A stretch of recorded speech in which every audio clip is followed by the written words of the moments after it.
पृष्ठाभूतले श्रीमते भक्ति विधान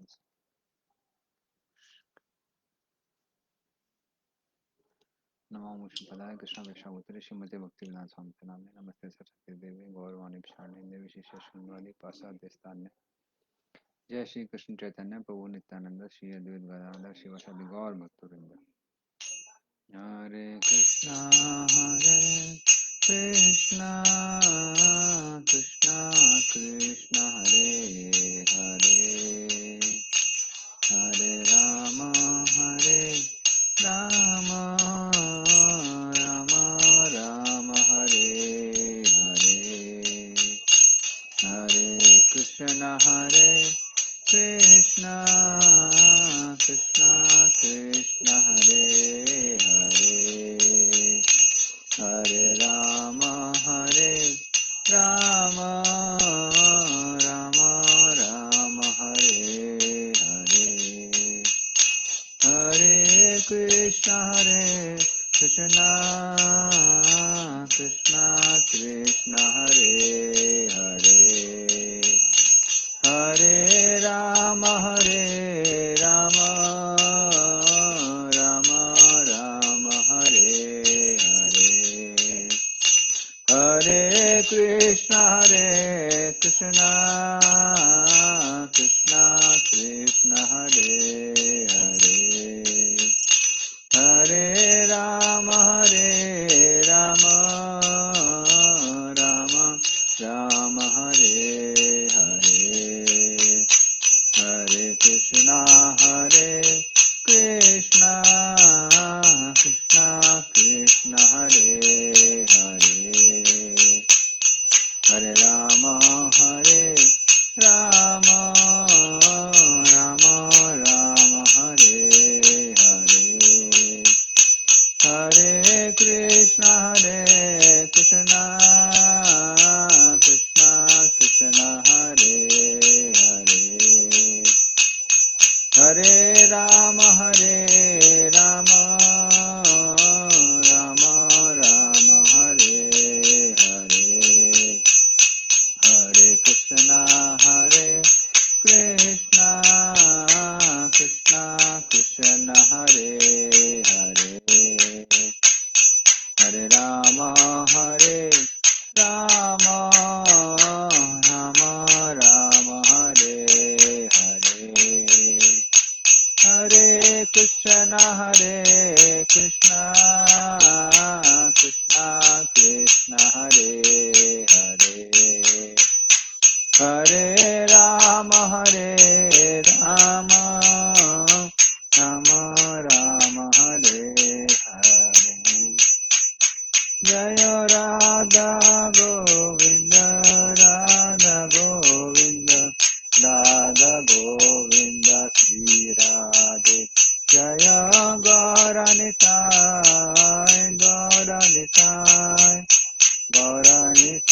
जय गौरानिताय जय जगन्नाथ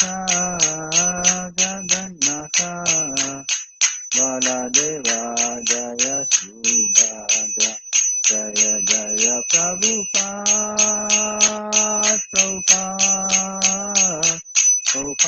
जय शिल प्रभुपाद निताय गौर हरि बोल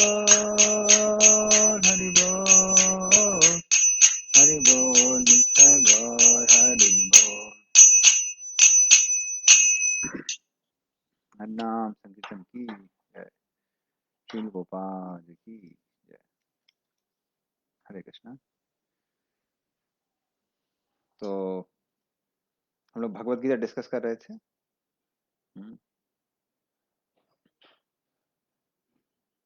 तो हम लोग डिस्कस कर रहे थे विभूति योग के बारे में। तो कैसे कृष्ण अपनी अलग अलग विभूतियों के बारे में विभूति योग में बताते हैं, कैसे श्रेष्ठतम चीजों को हम देखकर कृष्ण को याद कर सकते हैं। तो 35 नंबर श्लोक तक हम लोगों ने कर लिया था और 35 नंबर श्लोक से अभी हम लोग आगे चलते हैं। तो उसके पहले हम लोग क्या करेंगे, उसके पहले हम लोग प्रार्थना कर लेते हैं। ओम ज्ञानतिमिरन्धस्य ज्ञानाञ्जनशलाकया चक्षुरुन्मिलितं येन तस्मै श्रीगुरवे नमः। श्रीचैतन्यमनोभीष्टं स्थापितं येन भूतले स्वयं रूपकदा मह्यं ददाति स पदान्तिकम्। वन्देऽहं श्रीगुरोः श्रीयुतापदकमलं श्रीगुरून् वैष्णवांश्च श्रीरूपं सागरजातां सागना रघुनाथामितं तं सजीवं साद्वैतं सावधूतं परिजनासहितं कृष्णचैतन्यदेवं श्रीराधा कृष्णपादान् सगना ललिता श्रीविशाखान्वितांश्च नमः ओं विष्णुपादाय कृष्णप्रेष्ठाय भूतले श्रीमते भक्तिवेदांत स्वामिनिति नाम्ने नमस्ते सरस्वते देवे गौरवाणी प्रचारिणे निर्विशेषा शून्यवादी पाश्चात्य देश तारिणे वाञ्छा कल्पद्रुवेश्च कृपा सिन्धुवेव च पतितानां पावनेभ्यो वैष्णवेभ्यो नमो नमः। नमो महावदन्नाय कृष्ण प्रेम पदाय चे कृष्णाय कृष्ण चैतन्य नाम्ने गौरतसे नमः। हे कृष्णा करुणा सिंधु दीनबंधु जगतपते गोपचा गोपिका कांत राधा कांत नमस्ते। तप्त कांचन गौरांगी श्री राधे वृंदावनेश्वरी वृषभानुसुते देवी प्रणमामि हरिप्रिय। नीलाचल निवासाय नित्याय परमात्मने बलभद्र सुभद्राभ्याम जगन्नाथाय ते नमः। जय श्री कृष्ण चैतन्य प्रभु नित्यानंद श्री अद्वैत गदाधर शिवासादि गौर भक्तवृंद। हरे कृष्णा कृष्णा कृष्णा हरे हरे हरे राम राम राम हरे हरे। हरे कृष्ण।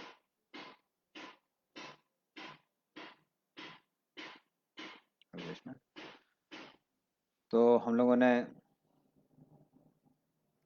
35 नंबर श्लोक तक लास्ट टाइम कर लिए, तो 36 नंबर श्लोक से आज हम लोग चालू करने जा रहे हैं। तो अभी आगे भगवान बताते हैं कैसे कैसे वो अपनी विभूतियों द्वारा अलग अलग जगह व्याप्त है। तो 36 नंबर श्लोक, द्यूतम छलतामस्मि तेजस तेजस्वी नामहम जयो अस्मि व्यवसायो अस्मि सत्यम सत्यतामहम।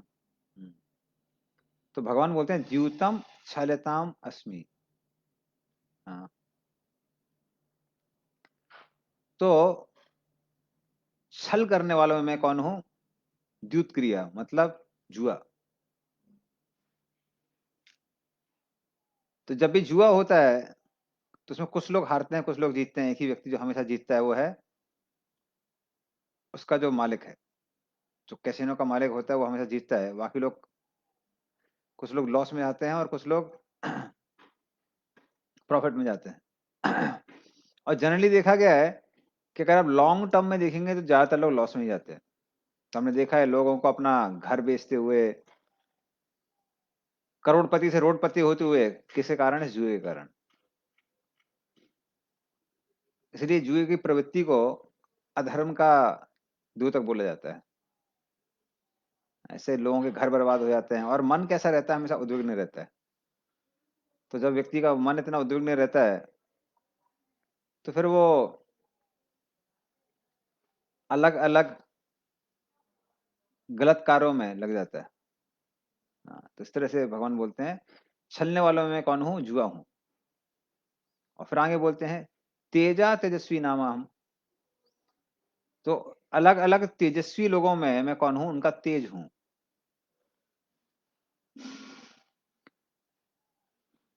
तो लोग अपना तेज अलग अलग तरीके से दिखाते हैं। जैसे आ, जो लोग बहुत विख्यात होते हैं तो वो काफी तेजस्वी होते हैं,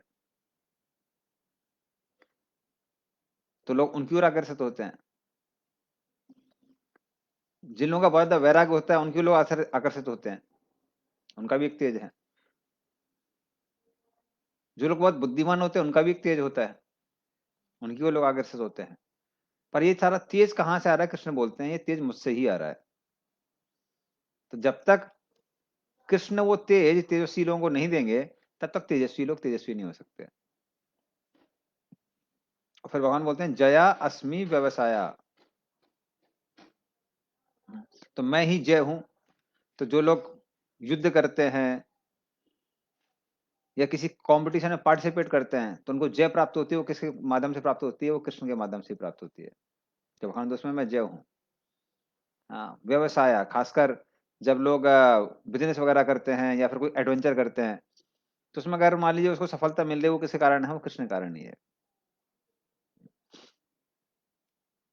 तो खासकर लोग कई बार एडवेंचर के लिए जाते हैं, माउंटेन राइडिंग वगैरह के लिए जाते हैं, तो उसके लिए इतना इंटरेस्ट और उसकी ओर इतना आकर्षण क्यों आ रहा है? क्योंकि उसके अंदर कृष्ण की विभूति है। जिस चीज के अंदर कृष्ण की विभूति नहीं है, वो कभी भी जीव को आकर्षित नहीं कर सकती है। तो कई बार लोग एडवेंचर के लिए जाते हैं, और कुछ को एडवेंचर तो बहुत खतरनाक होते हैं। खासकर जब लोग पहाड़ों पर चढ़ते हैं तो गिरने का बहुत चांस रहता है, फिर भी लोगों का उसकी ओर आकर्षण क्यों होता है? क्योंकि उसके अंदर कृष्ण की विभूति है। तो जहां जहां कृष्ण की विभूति होती है, वहां वहां पे व्यक्ति कैसा हो जाता है? आकर्षित हो जाता है। और फिर भगवान क्या बोलते हैं? अस्मि सत्व सत्वम सत्वतराम अहम। और जो लोग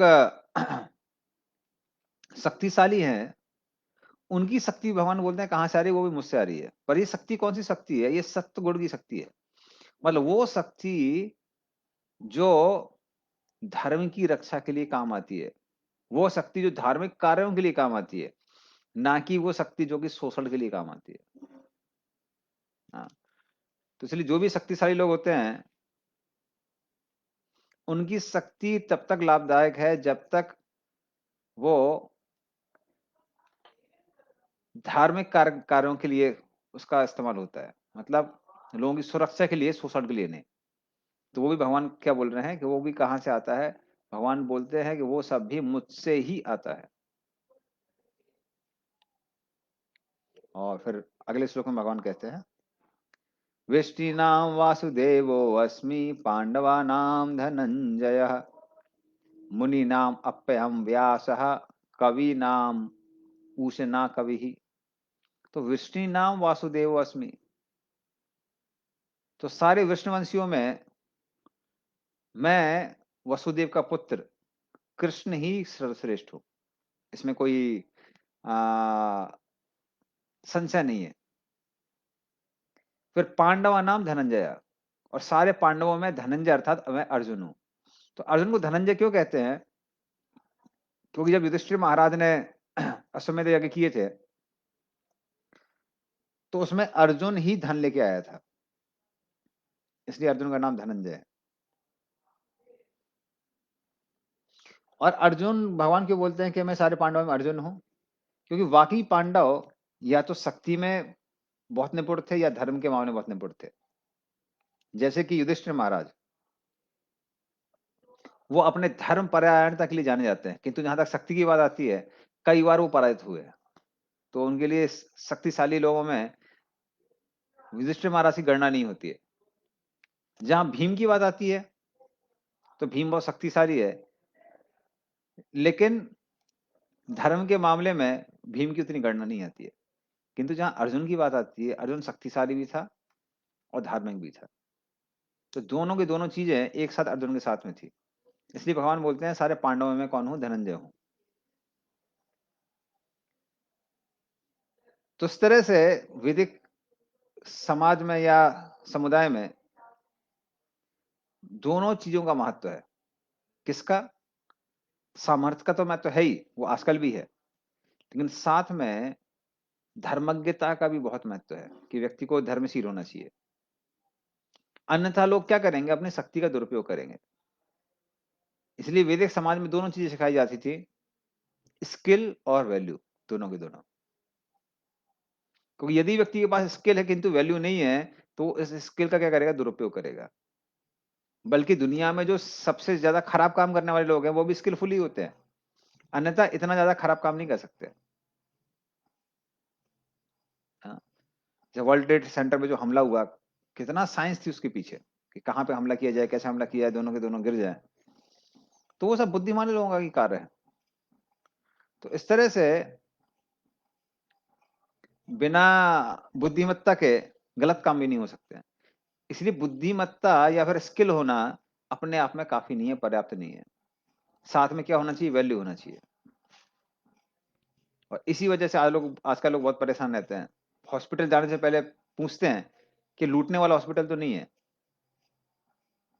हाँ, पता चला कि कोई बीमारी है नहीं, या छोटी सी बीमारी है उसके लिए बड़े ही बड़े टेस्ट करवा रहे हैं ताकि बड़ा सा बिल बन सके। जबकि पहले जमाने में वैदिक समाज में जो चिकित्सा थी वो फ्री थी। तो चिकित्सा, जजमेंट और विद्या, ये तीनों के तीनों वैदिक समाज में फ्री दिए जा रहे थे। आपको न्याय चाहिए, आप राजा के पास जाइए, राजा न्याय देगा। और जहां तक चिकित्सकों की बात आती है, वो लोग भी घर घर जाके वो जोशी लोग जन्म कुंडली भी देखते थे और चिकित्सा भी करते थे, तो वो भी बहुत सस्ती थी। और जहां तक विद्या की बात आती है, तो विद्या अर्जन कभी भी फीस देकर नहीं ली जाती थी। आप गुरु के गुरुकुल में जाके पढ़िए, गुरु की सेवा करिए, और अंत में जो गुरु दक्षिणा मांगते हैं उसको दे दीजिए, बस खत्म। क्योंकि जहां धन आ जाता है वहां पर विद्या प्राप्त होना मुश्किल हो जाता है। क्योंकि फिर शिक्षक के ऊपर प्रेशर आता है कि भाई पैसा लिया है तो ऐसा ही पढ़ाना पड़ेगा, यही अच्छा लगता है स्टूडेंट को। लेकिन जब शिक्षक को धन का लालच नहीं होता है और उसने अगर सैलरी नहीं ली होती है, तो किसी चीज के लिए शिक्षक बाध्य नहीं है। जो उचित है, जो सही है, शिक्षक वही बताएगा। वो स्टूडेंट को अनुशासन में ला सकता है अगर धन नहीं ले रहा है तो। धन लेता है तो अनुशासन में लाना मुश्किल हो जाता है। हम्म। तो इस तरह से तीन चीजें फ्री थी। आजकल हम देखेंगे इनमें सबसे ज्यादा, ये सबसे तीन महंगी चीजें हैं: विद्या, जजमेंट, कोर्ट में जाते जाते लोगों का दिवाला निकल जाता है, और तीसरा जो है वो है चिकित्सा। तो इसलिए स्किल के साथ साथ क्या देनी चाहिए, वैल्यू देनी चाहिए। तो अर्जुन के पास दोनों ही भरपूर मात्रा में थी। तो ऐसा नहीं है कि भीम और नकुल सहदेव उनके पास धर्मगीता नहीं थी, वो भी बहुत धर्मज्ञ थे, भगवान के बड़े भक्त थे। लेकिन अर्जुन की धर्मशीलता बहुत विख्यात है। खासकर वो एपिसोड आता है जहां पे अर्जुन स्वर्गलोक में जाता है और उधर पे उर्वशी उससे संग करने के लिए कहती है कि आप हम हमारे साथ संग कर सकते हैं। तो अर्जुन कहता है नहीं, आपका आपकी शादी, आपका विवाह हमारे पूर्वज पुरूरवा से हुआ था, तो उस तरह से आप हमारी माँ हुई, तो इसलिए हम आपके साथ संग नहीं कर सकते। तो उर्वशी कहती है कि हम लोग तो अप्सरा हैं, और हमारा कुमारित्व तो हमेशा वैसा की वैसा रहता है, हम ना ही किसी की माँ बनते हैं ना ही किसी की बहन बनते हैं, तो हमारे कुमारित्व का कभी भी नाश नहीं होता है, इसलिए आप हमारे साथ में भोग कर सकते हैं। लेकिन अर्जुन मना कर देता है। तो उसमें अर्जुन की धर्मज्ञता दिखाई देती है। उसी तरह से वो उत्तरा को बरहनल्ला बन के, तो उर्वशी से श्राप मिलता है, उसके कारण उर्वशी कहती है जाके नपुंसक हो जाओ। तो एक साल के लिए वो नपुंसक रहता है, और वो उसको अज्ञातवास में मदद करता है। तो उस तरह से वो एक साल नपुंसक रह के उत्तरा को नृत्य सिखाता है। और जब विराट को पता चलता है वो उत्तरा के पिता को, कह रही है तो अर्जुन है, तो अपनी कन्या को अर्जुन के साथ में विवाह करने के लिए बोलता है। तो उत्तरा अर्जुन साफ मना कर देता है, कहता है क्योंकि ये मेरी शिष्या है, इसलिए मैं उसको पत्नी रूप में स्वीकार नहीं कर सकता हूँ। हाँ, ये मेरे पुत्र के साथ जरूर विवाह कर सकती है। तो उस तरह से उत्तरा का विवाह अभिमन्यु से होता है, और फिर अभिमन्यु के पुत्र और उत्तरा के पुत्र होते हैं परीक्षित महाराज। तो इस तरह से अर्जुन ने भी वहां पे, क्योंकि एक शिक्षक को कभी भी अपने स्टूडेंट को बुरी दृष्टि से नहीं देखना चाहिए। हम्म। तो उस तरह से अर्जुन धर्मशीलता के लिए विख्यात था, और साथ में अपने युद्ध कौशल के लिए तो विख्यात था ही। विराट के युद्ध में अकेले ही उसने सारे कौरवों को पराजित किया हुआ था। तो इस तरह से दोनों चीजें होनी चाहिए, स्किल और वैल्यूज। तो भगवान बोलते हैं इसलिए सारे पांडवों में कौन हूं, मैं अर्जुन हूं। फिर वो भगवान बोलते हैं मुनि नाम अपि अहम व्यासः, सारे मुनियों में मैं कौन हूं, व्यासदेव हूं। क्यों? क्योंकि व्यासदेव ने सारे के सारे ग्रंथों का संकलन किया है। तो वेदों की जो का, वेदों का जो ज्ञान है वो तो अनंत काल से आ रहा है, क्योंकि वेद भगवान विष्णु जब सांस छोड़ते हैं उसमें से वेद निकलते हैं, इसलिए वेद तो अमर है। किंतु उनको लिखने का कार्य, उनको उनका संकलन करने का कार्य जो कि बहुत कठिन था, वो किसने किया? व्यासदेव ने किया, ताकि हम जैसे कलयुगवासी वेदों का अध्ययन करके उससे लाभ उठा सके। तो ये कार्य साधारण व्यक्ति के लिए संभव नहीं है, खासकर महाभारत जैसा ग्रंथ, क्योंकि महाभारत में बहुत बारीकी से दिया हुआ है कि ऊंचा धर्म कौन सा होता है, नीचे धर्म कौन सा होता है। तो व्यक्ति जो धार्मिक होते हैं उनके लिए कभी भी धार्मिक संकट नहीं हो सकता अगर वो महाभारत का ठीक से अध्ययन करते हैं तो।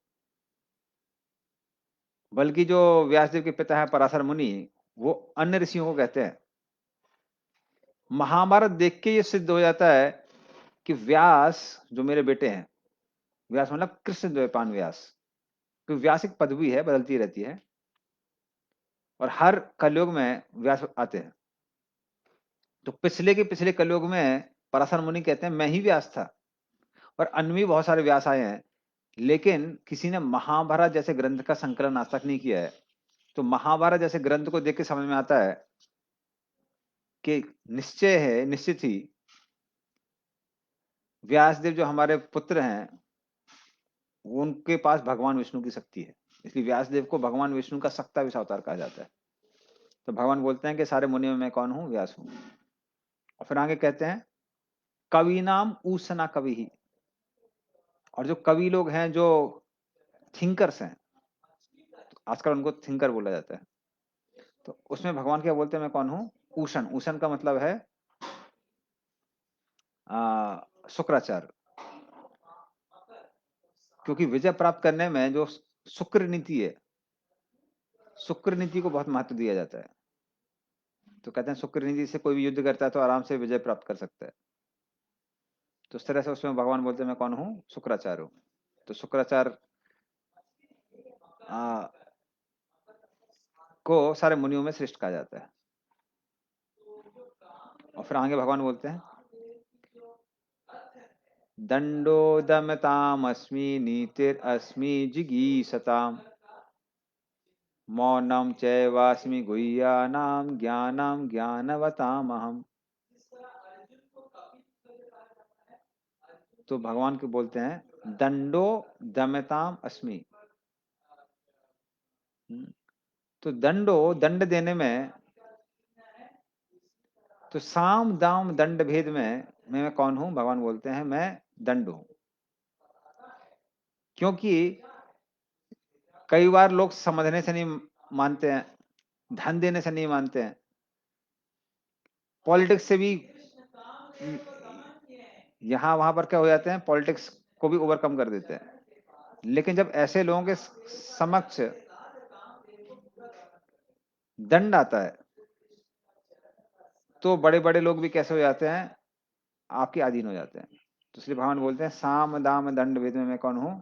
दंड हूं। और फिर उसके बाद भगवान बोलते हैं नीतिर अस्मि जिगी सताम। तो जिगी सताम का मतलब है जो लोग विजय प्राप्त करना चाहते हैं, मैं उनके लिए क्या हूं? नीति हूं। क्योंकि विजय प्राप्त करना कोई बड़ी बात नहीं है, लेकिन नीति के साथ में विजय प्राप्त करना, मॉरलिटी के साथ विजय प्राप्त करना, ये असली विजय है। हाँ। और फिर भगवान कहते हैं मौन चा एव अस्मि गुह्या नाम। तो सारी गुह्य चीजों में कौन हूं? मौन हूं। मतलब जब व्यक्ति अपनी जीवा पर लगाम लगा के बैठता है, हम्म, तो जब आदमी तो जब आदमी मौन रहता है या फिर अपनी जबान पर लगाम देता है, तब वो समझ सकता है।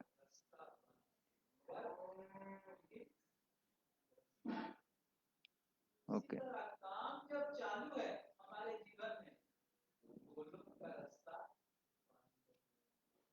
तो एक और साउंड आ रहा है क्या साइड से? Okay okay. तो मैं कुछ करता हूँ, तो फिर आपको 1 मिनट होल्ड करना पड़ेगा, मैं कुछ व्यवस्था करता हूँ।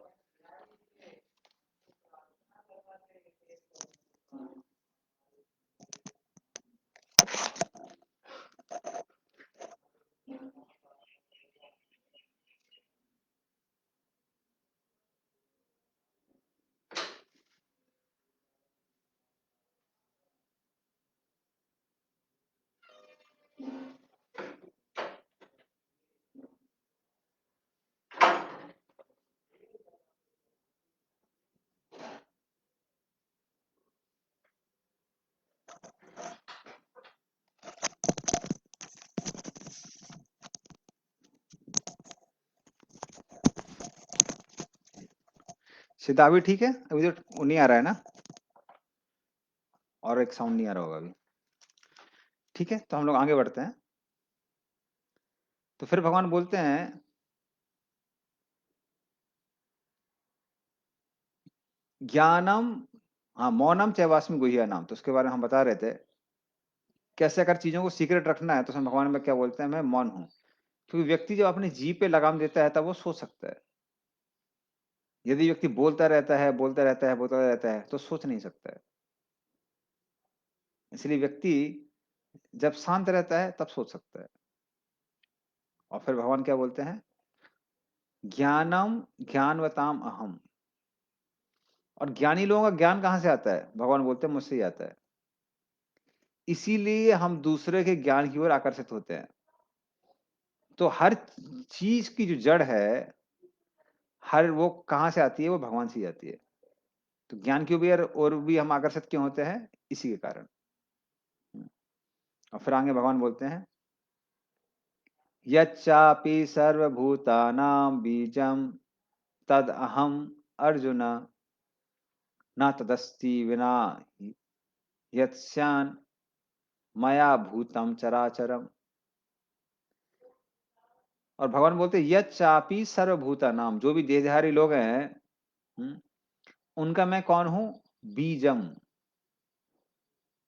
मैं ही हूं, उनका पिता हूं। तो हर शरीरधारी का शरीर चार चीजों से निकलता है। वो कौन कौन सी चार चीज हैं, अंडज, स्वेदज, जरायुज और उद्बीज। तो ये चार होते हैं।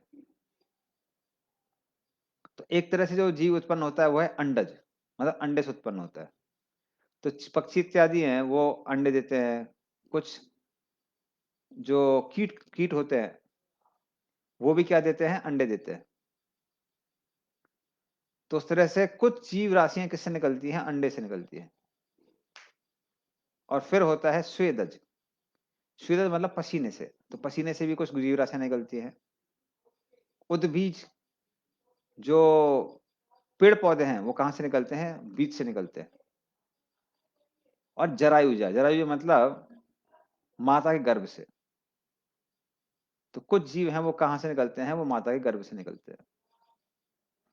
तो इस तरह से इन चारों चीजों से अलग अलग देहधारियों को देह प्राप्त होती है।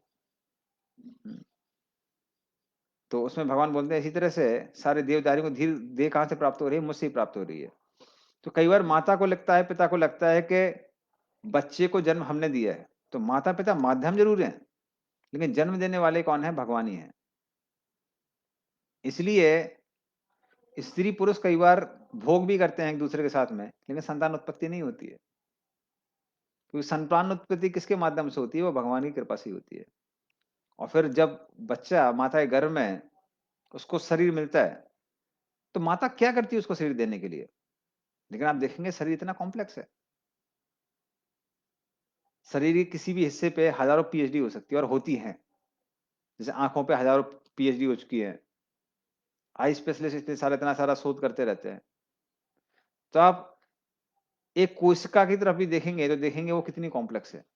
तो उसको किसने बनाया है, माता ने तो नहीं बनाया, पिता ने तो नहीं बनाया।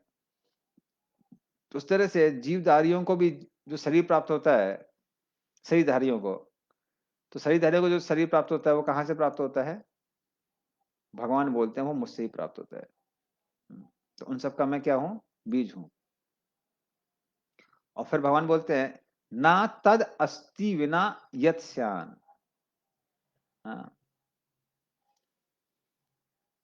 तो भगवान बोलते हैं, मेरे अलावा इस संसार में कोई भी इन सब चीजों का कारण नहीं है। मया भूतम चराचरम। तो जो भी तुम चर और अचर जीव देख रहे हो, वो सब बिना मेरे या मेरे बिना जिंदा नहीं रह सकते।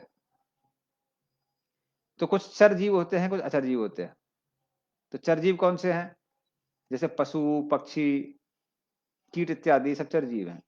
और पेड़ पौधे वगैरह हैं, ये सब अचर कहलाते हैं, ये चलते नहीं है। लेकिन इन सबको,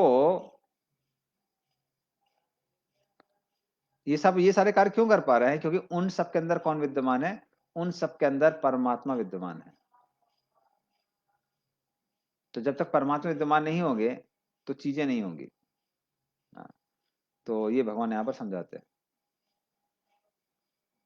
और फिर भगवान सोचते हैं कि कितना मैं अपने बारे में बताऊं।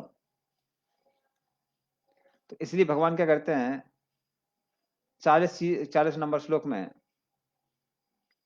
चीजों को समराइज करने का प्रयास करते हैं। वो कहते हैं, नान्य तो अस्मि मम दिव्या नाम भूत विभूति नाम परंतप एस तूद देशता प्रोक्तो विभूतेर्विस्तरो मया। तो बोलते हैं, ना अंतो अस्मि मन दिव्या नाम। तो जहां मेरी दिव्यता का प्रश्न है उसका कोई अंत नहीं है। विभूति नाम परंतप, तो हे परंतप जो शत्रुओं को तपाता है, तो हे परंतप मेरी विभूतियों की जहां बात आती है उनका कोई भी अंत नहीं है। मेरी विभूतियां असंख्य हैं। हाँ। ऐसे तू दे सता प्रोक्तो विभूतिर विस्तरो मया। हम्म। तो इसलिए जो मैंने तुमको बताया है वो सिर्फ क्या है, मेरी दिव्यता के कुछ सैंपल है। तो कुछ सैंपल हमने आपको दिए हैं। पूर्ण रूप से कोई भी अपनी विभूति के, पूर्ण रूप से कोई भी कृष्ण की विभूति के बारे में नहीं जान सकता है। कृष्ण बोलते हैं मैं स्वयं नहीं बता सकता क्योंकि विभूतियां इतनी ज्यादा है। तो इस तरह से भगवान यहाँ पर विराम देते हैं अपनी विभूति के बारे में। और फिर वो आगे कहते हैं,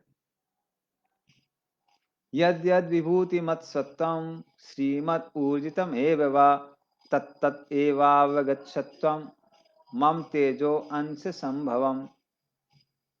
तो भगवान बोलते हैं, यद यद विभूति मत सत्वम श्रीमत ऊर्जितम एव वा। ना, तो जो भी मेरी विभूतियां हैं, सत्वम मतलब इस पूरे के पूरे ब्रह्मांड में, तो इस ब्रह्मांड में जो भी तुमको दिखाई देता है वो सब क्या है, मेरी विभूति है। लेकिन ये सब विभूति बनाने का लाभ क्या है? तो भगवान बोलते हैं लाभ ये है कि श्रीमत, अगर तुम कुछ देख रहे हो कि कुछ बहुत सुंदर है, ऊर्जितम मतलब वो ऊर्जा से पूर्ण है, तो भगवान बोलते एवा गच्छत्वम।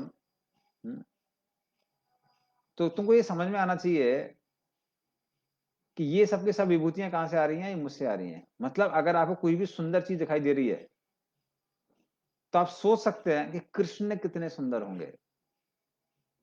किसी भी चीज के अंदर ऊर्जा दिखाई दे रही है तो समझ सकते हैं ये ऊर्जा कहां से आ रही है, कृष्ण से आ रही है। तो इस तरह से कोई भी चीज इस संसार में अगर हमको आकर्षित करती है तो पता होना चाहिए कि ये सब कहां से आ रहा है, ये कृष्ण से ही आ रहा है। तो इस तरह से संसार की विभिन्न चीजों को देखकर हम कृष्ण को याद कर सकते हैं, कृष्ण को याद कर सकते हैं। अगर हम कृष्ण को याद नहीं करेंगे तो वो चीजें हमको आकर्षित करके माया में डाल देगी। तो भगवान बोलते हैं मम तेजो अंश समाह। पता होना चाहिए तुमको कि सब मेरे तेज का अंश ही है, जो अलग अलग चीजें तुमको दिखाई दे रही है।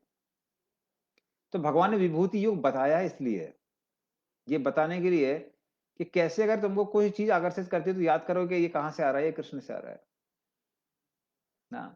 जैसे कि लोग अच्छे म्यूजिक की ओर बहुत आकर्षित होते हैं, लेकिन कृष्ण स्वयं दिखाते हैं कि ये सारा म्यूजिक कहां से आ रहा है, ये सब कृष्ण से आ रहा है। ये कृष्ण के म्यूजिक का ही एक अंश है। तो जब कृष्ण कालिया के फन पे नाच रहे थे तो सबको कालिया दमन लीला के बारे में ऐसे मालूम है कि कैसे वृंदावन में यमुना के पास में एक, यमुना से लगा हुआ एक सरोवर था जिसका नाम था कालिया दाह। और वहां कालिया नाम का सरपराह करता था, जिसके पास उतना ज्यादा विष था कि उस विष के कारण कालिया दाह का जो जल था वो हमेशा उबलता रहता, और उसके उबलने से जो भाप ऊपर निकलती थी, उसके संपर्क में आने से जो भी चिड़िया वहां जाती थी, उसके संपर्क में आती थी, वो मर के वहीं गिर जाती थी। आसपास कोई पेड़ पौधे नहीं थे, सिर्फ एक ही पेड़ जीवित बचा हुआ था, क्योंकि वरुण जी ने वहां पे क्या किया था, अपना अमृत वहां पे रखा हुआ था, ताकि वो पेड़ जिंदा रह सके, उस विष को झेल सके। अन्यथा सारे पेड़ पौधे वहां मर चुके थे, और आसपास कोई भी वनस्पति नहीं थी। तो जब कृष्ण की गाय भूखी प्यासी होती हैं, और प्यास के कारण उस जल को ग्रहण करती हैं, और जल को ग्रहण करके मर जाती है, और गोप लोग भी जाते हैं, गोप लोग भी कालियादा के पास में जाते ही मर जाते हैं, तो कृष्ण को बहुत चिंता हो जाती है, और कृष्ण वहां पर कूद जाते हैं, और कालिया के साथ में बहुत उनका संघर्ष होता है। संघर्ष मतलब कृष्ण अपनी लीलाएं करते हैं, तो कालिया उनको डसने का प्रयास करता है, सोचता है अरे कौन मेरे राजधानी में आ सकता है, और इस तरह से कृष्ण को वो अपने कुंडली में जकड़ लेता है।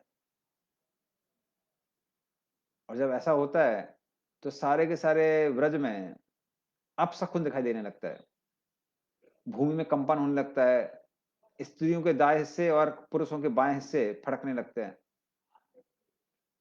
लोगों की बाईं आंखें फड़कने लगती हैं, पुरुषों की उल्का पिंड गिरने लगते हैं।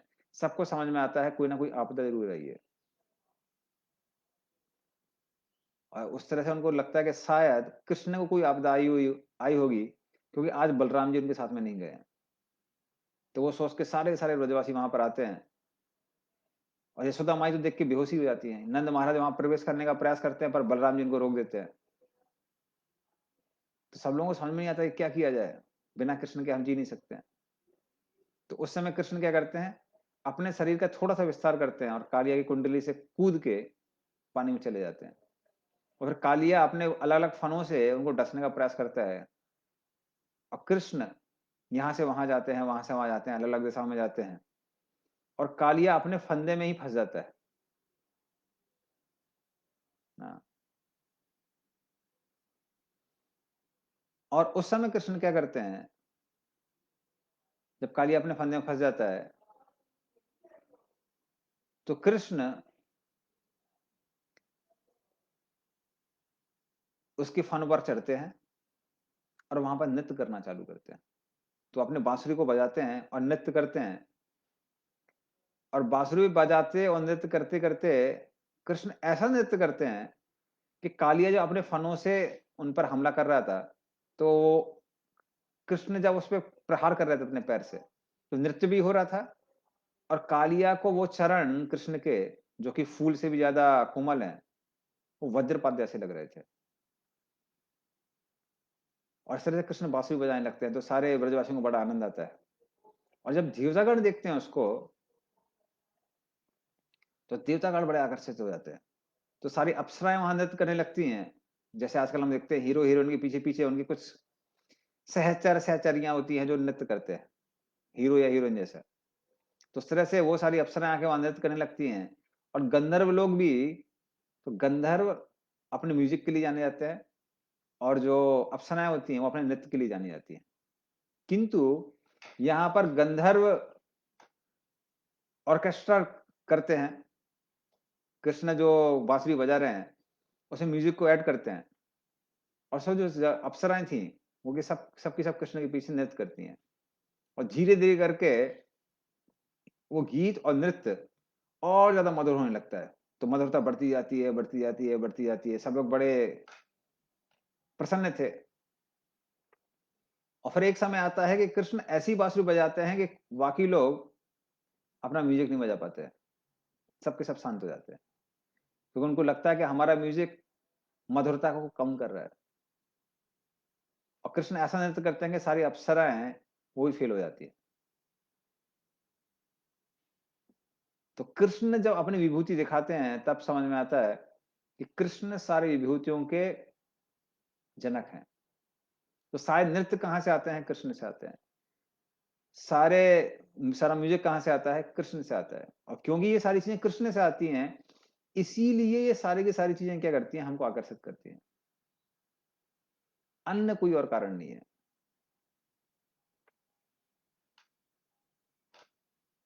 तो अगला श्लोक और हम लेते हैं, फिर थोड़ा और बताएंगे उसके बारे में। तो अगले श्लोक में भगवान कह रहे हैं, अथवा बहुनेतेन किं ज्ञातेन तव अर्जुन विष्टभ्याम इदम कृष्णम एकम सेना स्थितो जगत। तो भगवान बोलते हैं, अथवा बहुने तेना किम ज्ञातेन तव अर्जुन। तो भगवान बोलते हैं, मेरी विभूतियां इतनी ज्यादा हैं कि अर्जुन तुम क्या जानना चाहते हो, मैं तुमको क्या क्या बताऊं। भगवान बोलते हैं, विष्टभ्यम इदम कृष्णम एकम सेना में स्थितो जगत।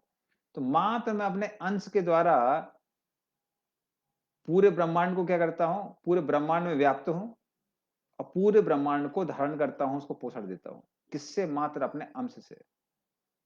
तो वो अंश कौन है? वो है परमात्मा। तो कृष्ण से बलराम आते हैं, बलराम से पहले चतुर्युग आते हैं, वासुदेव, संकर्षण, प्रद्युम्न, अनिरुद्ध। तो उस संकर्षण से आते हैं दूसरे चतुर्युग, वासुदेव, संकर्षण, अनिरुद्ध, प्रद्युम्न, अनिरुद्ध। तो ये जो दूसरे शंकर, जिनको महासंकर्षण कहते हैं, उनके एक अंश है महाविष्णु। महाविष्णु से आते हैं गर्भोदक्षा विष्णु, गर्भोदक्षा विष्णु से आते हैं क्षीरोदक्षा विष्णु। और ये क्षीरोदक्षा विष्णु जो क्षीर सागर में लेटे हुए हैं, यही परमात्मा रूप में हर किसी के हृदय में विद्यमान है। तो इस तरह से क्षीरोदक्षा विष्णु भी किसके अंश हैं? वो कृष्ण के ही अंश है, कृष्ण के ही विस्तार है। और वो परमात्मा सबके हृदय में विद्यमान है, इसीलिए जीव इन भौतिक चीजों की ओर आकर्षित होता है। अगर परमात्मा छोड़ के चले जाते हैं तो आकर्षण खत्म हो जाता है। वो कैसे समझ में आता है? कि जब व्यक्ति जिंदा है तो आकर्षक आकर्षक दिखाई देता है, और जब व्यक्ति मर जाता है तो क्या होता है? धीरे धीरे करके उस आकर्षण खत्म हो जाता है। और यदि लास्ट 3-4 दिन हो जाते हैं तो वही लास्ट जो जिसको जिस व्यक्ति को लोग दिखना चाहते थे, बड़ी बड़ी हीरोइन, सुपरस्टार, जिनके लिए लोग मरने के लिए तैयार थे, लोग कहते हैं अब लास्ट बहुत बदबू मारी है, इसको जला दीजिए। तो सारा आकर्षण वहां से खत्म हो जाता है। क्यों खत्म हो जाता है? क्योंकि आत्मा परमात्मा दोनों उसको छोड़ के चले गए। तो इस तरह से सारा जो आकर्षण होता है वो किसके कारण होता है? परमात्मा के कारण ही होता है।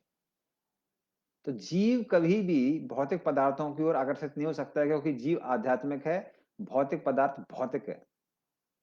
लेकिन क्योंकि भगवान का एक अंश उन भौतिक पदार्थों में प्रवेश करता है, इसलिए वो भौतिक पदार्थ कैसे हो जाते हैं? आकर्षक हो जाते हैं। व्यक्ति आकर्षक हो जाते हैं, चीजें आकर्षक आकर्षक हो जाती है। तो इस तरह से भगवान की विभूतियां जब वो यहाँ वहां पर अलग अलग स्थानों पर होती हैं, वो हमको क्या कर करती हैं? आकर्षित करती हैं। तो जो व्यक्ति इसको जानता है और इस पर ध्यान केंद्रित करता है, वो व्यक्ति कभी भी माया में नहीं फंसता है। उल्टा क्या होता है? ऐसा व्यक्ति कृष्ण की ओर उसका जो आकर्षण है वो और भी बढ़ जाता है।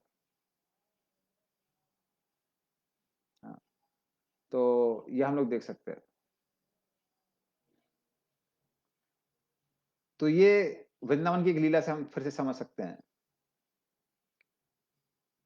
कि जब भगवान ने कालिया दमन की लीला की,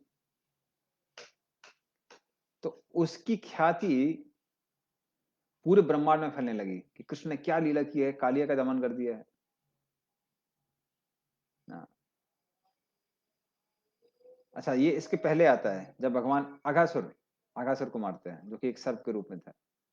तो उसके जब ख्याति वहां पहुंचती है, तो उसकी ध्वनि कहां तक पहुंचती है? उसकी ध्वनि पहुंचती है ब्रह्मा जी तक। तो ब्रह्मा जी देखते हैं, अरे बहुत ज्यादा सेलिब्रेशन हो रहा है। तो लोग बोलते हैं कि अरे, उनको आवाज सुनाई पड़ती है, कृष्ण ने अघासुर का वध किया है। और फिर ब्रह्मा जी सुनते हैं कि हंसने की आवाज आ रही। तो हंसने की आवाज क्यों आ रही थी? क्योंकि जब शिव जी सुनते हैं कि कृष्ण ने अघासुर को मारा है, तो शिव जी नृत्य करने लगते हैं। और जब शिव जी नृत्य कर रहे हैं, मतलब तांडव हो रहा है, तो विध्वंस का समय आ गया है। तो पार्वती और बाकी जो नंदी वगैरह थे वो सब चिंतित हो जाते, कहते हैं शिव जी थोड़ा शांत हो जाइए, अभी प्रलय का समय नहीं आया है। पर शिव जी सुनते नहीं, नृत्य करने लगते हैं। और नृत्य करते करते वो इतने ज्यादा प्रसन्न थे कि उनका जो त्रिशूल था वो ब्रह्मांड की ऊपर की सतह को खरोंचने लगता है। तो लोगों को लगता है ऐसा ना है कि ब्रह्मांड टूट के ही गिर जाए, तो बड़ा टेंशन होने लगता है लोगों को। ऊपर से उनके मस्तक पे जो चंद्रमा का निशान है उसमें से अमृत गिरता है, और अमृत उनकी मुंड माला, जो मुंड माला पहनते हैं वो, उस पे गिरता है। और वो जो मरे हुए मुंड थे वो जीवित हो जाते हैं अमृत के स्पर्श के कारण। वो भी नृत्य करने लगते हैं, तो वो देख के सब लोग हंसने लगते हैं। तब ब्रह्मा जी को लगता है कुछ तो बहुत विशेष है। और फिर ब्रह्मा जी क्या करते हैं, फिर ब्रह्मा जी खुद देखने के लिए जाते हैं कि भाई भगवान का ऐसा कैसा अवतार हुआ है। तो उस तरह से अपने हंस पे बैठ के जब ब्रह्मा जी वृंदावन की ओर आते हैं, तो वृंदावन में बड़ा एक अद्भुत दृश्य देखते हैं। वो देखते हैं कि कृष्ण सारे सखाओं के बीच में ऐसे बैठे हुए थे, मान लीजिए कमल के बीच में कमान का किंजल हो। और फिर वो देखते हैं कि मधुमंगल जो कि अपने घर से छाछ लाया था और छाछ थोड़ी खट्टी हो गई थी, तो कृष्ण सबका एक एक करके जो लोग व्यंजन लाए थे उसको चख रहे थे। तो मधुमंगल ने सोचा कि ये जो है ये चखने लायक नहीं है, तो ये अगर कृष्ण पिएंगे तो कृष्ण को अच्छा नहीं लगेगा, तो क्या करता हूँ इसको मैं ही पी जाता हूँ। तो मधुमंगल अपने घड़े को उठा के एक झाड़ी के पीछे जाता है और उसको पीने लगता है। कृष्ण तुरंत समझ जाते हैं कि अरे कुछ तो गड़बड़ है। वो मधुमंगल के पीछे पीछे जाते हैं, और मधुमंगल का मुंह अभी छाछ पीने के कारण पूरी तरह से भरा हुआ था ऐसे। तो कृष्ण क्या करते हैं, उसको मुंह को ऐसे हाथ मारते हैं और मुंह से जो छाछ निकलती है उसको कृष्ण पी जाते हैं। वो देख के ब्रह्मा जी कंफ्यूज जाते हैं, बोलते ये भगवान नहीं हो सकते। कोई जब भगवान को भोग चढ़ाया जाता है, उसको अन्य कोई प्राणी ना दिख ले, उसके लिए गरुण जी हमेशा सुरक्षा करते रहते हैं, हनुमान जी सुरक्षा करते रहते हैं, विश्वक्सेन सुरक्षा करते रहते हैं। इसलिए आप साउथ इंडिया के मंदिरों में जाएंगे तो हर जगह एक स्तंभ होता है, स्तंभ के ऊपर गरुण जी बैठे हुए हैं, देखने के लिए कोई अन्य व्यक्ति भगवान के भोग पे नजर तो नहीं डाल रहा है। तो जब ऐसा ब्रह्मा जी देखते हैं, कह रहे किसी को भगवान का भोग जब तक अर्पित नहीं हुआ उसको देखना भी नहीं चाहिए। इसलिए हमारे भक्त लोग जब भगवान को भोग अर्पण करते हैं तो कुकिंग के तुरंत बाद क्या करते हैं, उसको ढक देते हैं ताकि अन्न कोई देखे ना। क्योंकि अन्न कोई देखेगा तो फिर भगवान उसको ग्रहण नहीं करेंगे। क्योंकि अगर बच्चे को कुछ पसंद है तो पिता कैसे खा सकता है, तो इसलिए भगवान उसको ग्रहण नहीं करते। और यहाँ तो भगवान मुंह से जो निकला हुआ उसको खा रहे हैं, झूठा भी नहीं, झूठा तो छोड़ दीजिए। तो वो ब्रह्मा जी को समझ में नहीं आता है। तो ब्रह्मा जी क्या करते हैं, ब्रह्मा जी सोचते हैं कृष्ण का टेस्ट लेना चाहिए। तो उस समय जो बछड़े थे वो वन में घास खाने के लिए थोड़ा दूर निकल गए थे। ब्रह्मा जी बछड़ों को चुरा लेते हैं। सारे गोप देखते हैं कि अरे बछड़े यहाँ पर नहीं, हम तो आराम से खा रहे हैं। तो वो कृष्ण से कहते हैं कि हे कृष्ण, हमारे बछड़े यहाँ पर दिखाई नहीं दे रहे हैं, तो हमको क्या करना चाहिए, हमको अपना भोजन छोड़ के उन बछड़ों को लाना चाहिए। कृष्ण बोलते हैं कि आप चिंता मत करिए, आप यहाँ पे आराम से भोजन करिए, मैं स्वयं बछड़ों को लेकर आता हूं। और कृष्ण वहां जाते हैं बछड़ों को देखने के लिए।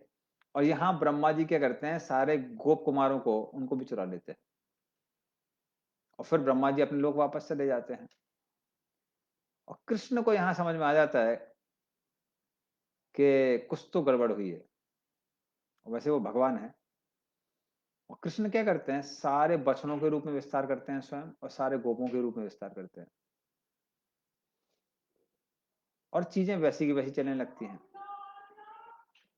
और ब्रह्मा जी एक क्षण के बाद वहां पर वापस आते हैं, तब तक यहाँ एक साल बीत जाता है। तो इस तरह से किसी को पता नहीं चल रहा था कि वृंदावन में क्या चल रहा है। लेकिन बलराम जी एक विशेष चीज देख रहे थे। वो क्या देख रहे थे कि सारे गोपियां उनका एकाएक अपने बच्चों के प्रति आकर्षण बढ़ जाता है और सारी गायों का अपने बछड़ों के प्रति आकर्षण बहुत बढ़ जाता है। वो इतना ज़्यादा बढ़ जाता है कि वो एक लीला से समझ में आता है कि जब कृष्ण और बलराम नीचे ही बैठे हुए थे और वो अपने गोप सखाओं के साथ में गोवर्धन के पास आते हैं, तो गोवर्धन में बहुत सारी गायें चर रही थी और जैसे ही वो अपने बछड़ों को देखती हैं, तो 1 साल के अंदर उनके और भी बछड़े आ गए थे छोटे-छोटे। किंतु ये जो बड़े बछड़े थे, उनकी ओर इतना आकर्षण था कि वो गोवर्धन से नीचे दौड़ती हुई नीचे आ रही थी। ऐसा लग रहा था, मान लीजिए उनके 2 पैर हों और वो अपने पूँछ को उठाए हुए दौड़ते हुए नीचे आ रही थी। सारे के सारे जो वहाँ पे गोप थे, मतलब जो बड़े गोप थे, वो उनको नियंत्रित करने का प्रयास कर रहे थे पर नहीं कर पा रहे थे। तो डंडा लेके इन गायों के पीछे भागते हैं और फिर डंडे को यहाँ-वहाँ फ्रस्ट्रेशन में पटकने लगते हैं। और गायें जैसी अपने बछड़ों को देखती हैं, तो उनको चाटने लगती हैं और बछड़े उनके थन से दूध पीने लगते हैं। और जो गोप थे सब के सब, वो जब नीचे आते हैं फ्रस्ट्रेशन में, तो सोचते हैं आज गाय को बहुत मारेंगे। वैसे कभी मारते नहीं थे, आज बहुत फ्रस्ट्रेशन आ रहा था। लेकिन जब वो नीचे आते हैं और वो देखते हैं कि अ, हमारे बच्चे आ गए हैं, तो सारे गुस्से को थूक देते हैं, डंडी फेंक देते हैं और अपने बच्चों को के सर को सूंघने लगते हैं और उस पे हाथ फेरने लगते हैं। बलराम जी बोलते, "इतना विशेष आकर्षण? ऐसा तो कभी पहले था नहीं।" क्योंकि उस दिन जब ब्रह्म विमान लीला हुई थी, बलराम जी वहाँ पर नहीं आए थे, उनका जन्मदिन था। तब बलराम जी समझ जाते हैं कृष्ण की कुछ लीला है। फिर कृष्ण से पूछते हैं, कृष्ण बोलते हैं, "हाँ, ये सच है।" फिर हम देखते हैं कि ब्रह्मा जी आते हैं, कन्फ्यूज़ हो जाते हैं, कौन-सा सही है, कौन-सा गलत है। जिन गोप कुमारों को हमने छुपाया हुआ था, वो भी वहाँ पे थे, बछड़े भी थे और नया सेट भी था। कौन-सा असली है, कौन-सा नकली है, उनको समझ में नहीं आता है और फिर वो भगवान के सामने नतमस्तक हो जाते हैं। लेकिन जब ये प्रसंग चल रहा था और फिर वो ब्रह्मा जी देखते हैं, कैसे ये सारे के सारे गोप कुमार चतुर्भुज नारायण का रूप धारण करते हैं और एक-एक करके कृष्ण में प्रवेश करते हैं। जिससे सिद्ध होता है कृष्ण सारे नारायणों के क्या है स्रोत है। तब ब्रह्मा जी उनको प्रणाम करते हैं और सुंदर-सुंदर प्रार्थनाओं द्वारा उनकी प्रशंसा करते हैं। लेकिन परीक्षित महाराज के मन में एक प्रश्न आ जाता है ये प्रसंग सुनते समय। तो वो सुखदेव गोस्वामी से पूछते हैं कि साधारणतः हमने देखा हुआ है कि लोग अपने बच्चों से ज़्यादा प्रेम करते हैं, अन्य लोगों के बच्चों से उतना प्रेम नहीं करते।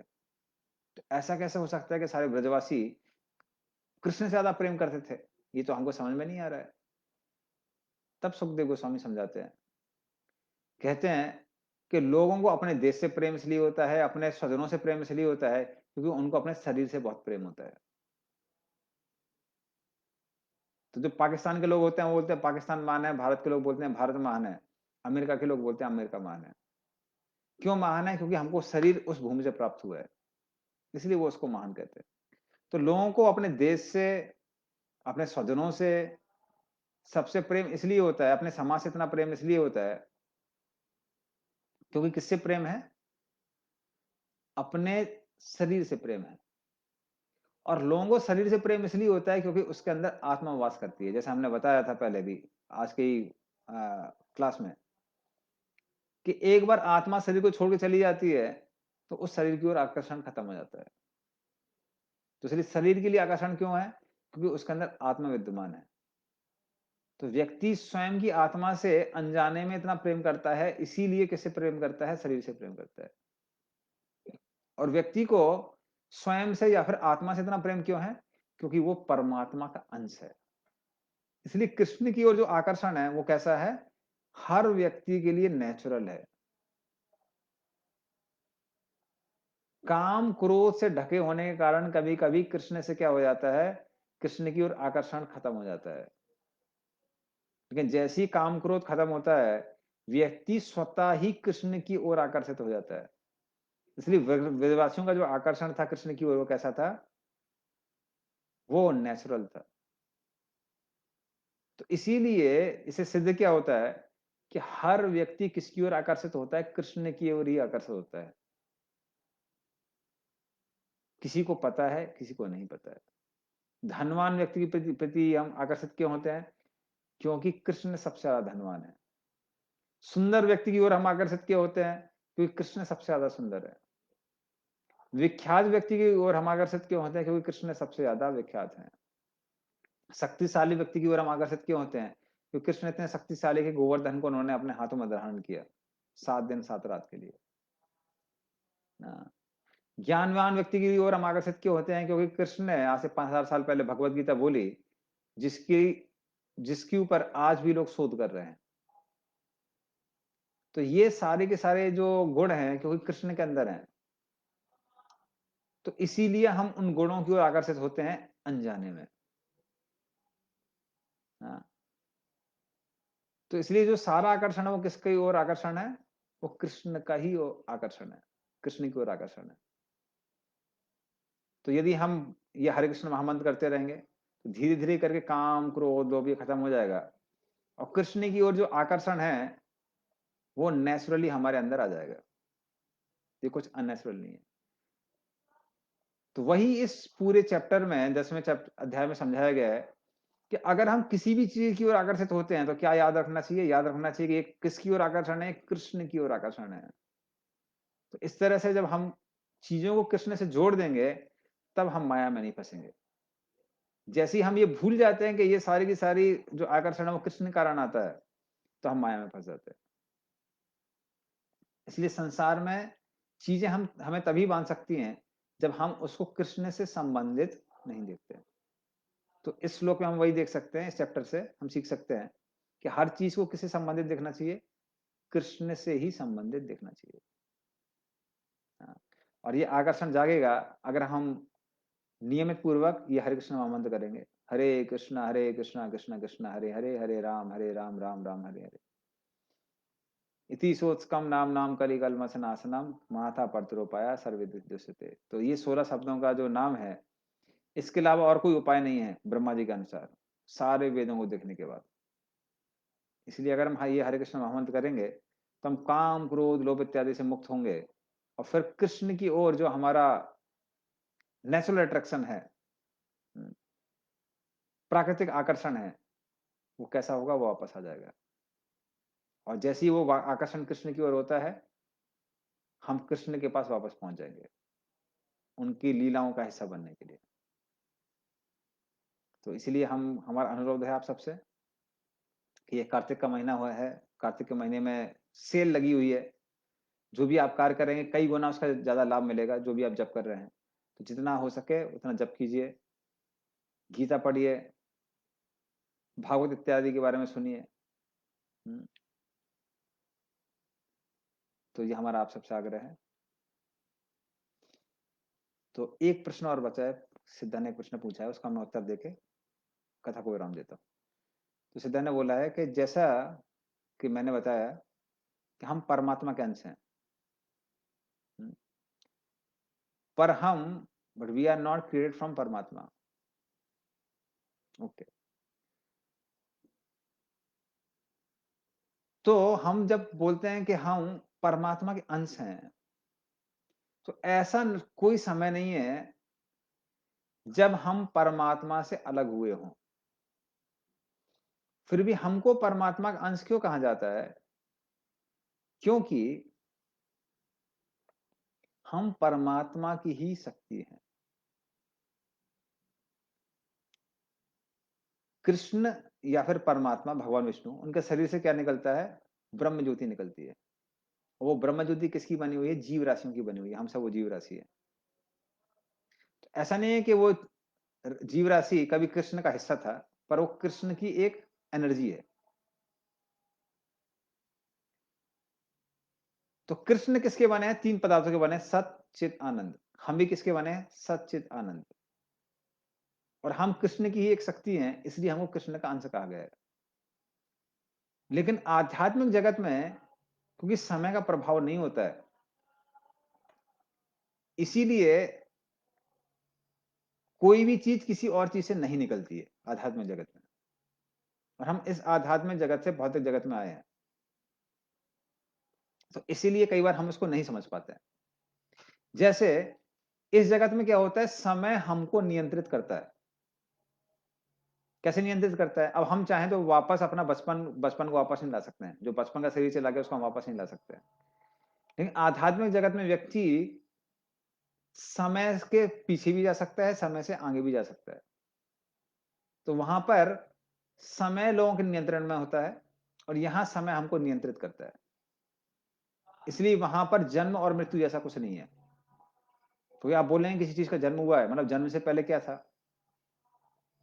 तो इसलिए जन्म और मृत्यु जैसी चीजें ये आध्यात्मिक जगत में नहीं होती हैं। लेकिन क्योंकि हम सच्चिदानंद के बने हैं और कृष्ण भी सच्चिदानंद के बने हैं, तो इसलिए हमको क्या बोला जाता है, कृष्ण का ही एक अंश बोला जाता है। लेकिन हम कृष्ण के अंश कैसे अंश हैं? नित्य अंश है।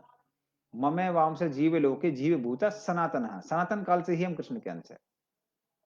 हम्म, तो जैसा बाप वैसा बेटा, तो कृष्ण सच्चिदानंद के बने, हम भी सच्चिदानंद के बने हैं। इसलिए हमको कृष्ण का अंश कहा जाता है, जबकि हम कृष्ण से नहीं निकले हुए हैं। ठीक है सिद्धा, क्लियर हुआ?